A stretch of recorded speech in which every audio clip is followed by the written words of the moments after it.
तेलंगाना की सियासत में एक बड़ा हंगामा उस वक्त खड़ा हो गया जब साबिक़ा वजीर जीवन रेड्डी ने जगतियाल जिले के बीआरएस पार्टी दफ्तर में प्रेस कॉन्फ्रेंस के दौरान वज़ीर आला रेवंत रेड्डी पर शदीद तनकीद की। कांग्रेस पार्टी छोड़कर केसीआर की क़यादत वाली बीआरएस में शामिल होने के बाद जीवन रेड्डी के बयानात सियासी हलकों में गर्मा गर्म बहस का मौजू बन गए। उन्होंने कहा कि जगतियाल में हाल ही में मुनक़िदा केसीआर की अवामी सभा ने तेलंगाना तहरीक के दिनों की याद ताज़ा कर दी और अवाम आज भी केसीआर के साथ खड़ी है। जीवन रेड्डी ने रेवंत रेड्डी पर सख्त अल्फाज में हमला करते हुए उन्हें रियासत के लिए नहस साया करार दिया। उन्होंने इल्ज़ाम लगाया कि केसीआर ने दुरंदेशी के साथ तालीमी निज़ाम को मजबूत करने के लिए गुरुकुल स्कूल कायम किए, लेकिन मौजूदा हुकूमत इन इदारों को कमज़ोर कर रही। उन्होंने कहा कि रेवंत रेड्डी का वज़ीर आला बनना दरअसल केसीआर की ही देन है, मगर अब वो अवामी हुक्मरानी के नाम पर लोगों को धोखा दे रहे। जीवन रेड्डी ने मजीद इल्ज़ाम लगाया कि हाइड्रा मुहिम के नाम पर गरीबों के मकानात गिराए जा रहे और मौजूदा हुकूमत सिर्फ अपने हामियों के फ़ायदे के लिए काम कर रही, न कि आम अवाम के लिए। अपनी तवील सियासी ज़िंदगी का जिक्र करते हुए उन्होंने कहा कि मेरी ज़िंदगी एक खुली किताब है, मैं हमेशा आईनी दायरे में रहा हूँ। अगर मुझ में सलाहियत ना होती तो मुझे 14 बार टिकट क्यों दिया जाता।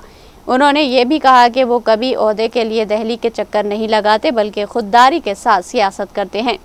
उन्होंने इंकशाफ किया कि कांग्रेस में गुज़िश्ता 20 महीनों के दौरान उन्होंने ज़हनी अजियत झेली, जबकि केसीआर ने उन्हें बड़े दिल के साथ पार्टी में शामिल किया। पार्टी बदलने के मामले पर भी उन्होंने वज़ीर आला को निशाना बनाते हुए कहा कि क्या रेवंत रेड्डी को अपनी ही पार्टी के एमएलएस पर एतमाद नहीं है जो वो दीगर पार्टियों के लीडरों को शामिल कर रहे। उन्होंने ये भी इल्ज़ाम लगाया कि रेवंत रेड्डी चंद्रबाबू नायडू के नुमाइंदों के तौर पर बीजेपी में जाने की कोशिश कर रहे।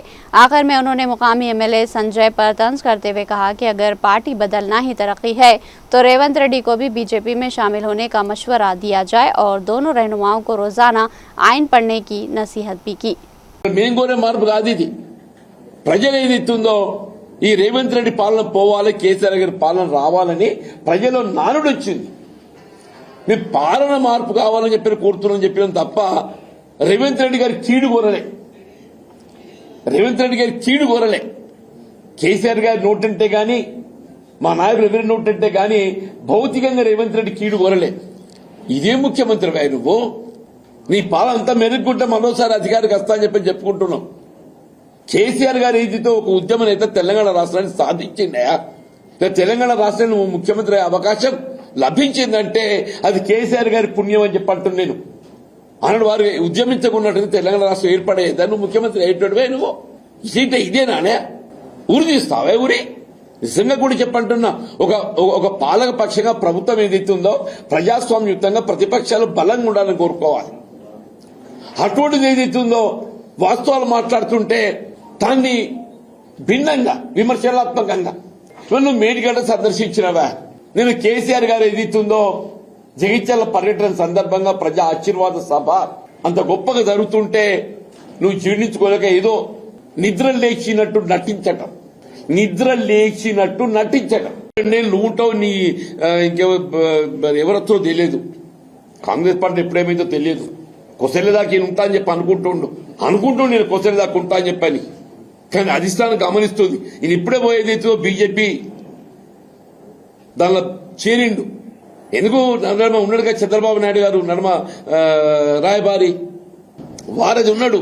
ఈయనకున్న ఎన్డీఏ ప్రభుత్వం మధ్య బీజేపీ మధ్య ఏదైతుందో వారది చంద్రబాబు నాయుడు ఉన్నాడు. ఈయన అనుకుంటున్నాడు చంద్రబాబు నాయుడు కాపాడుతానని చెప్పాను.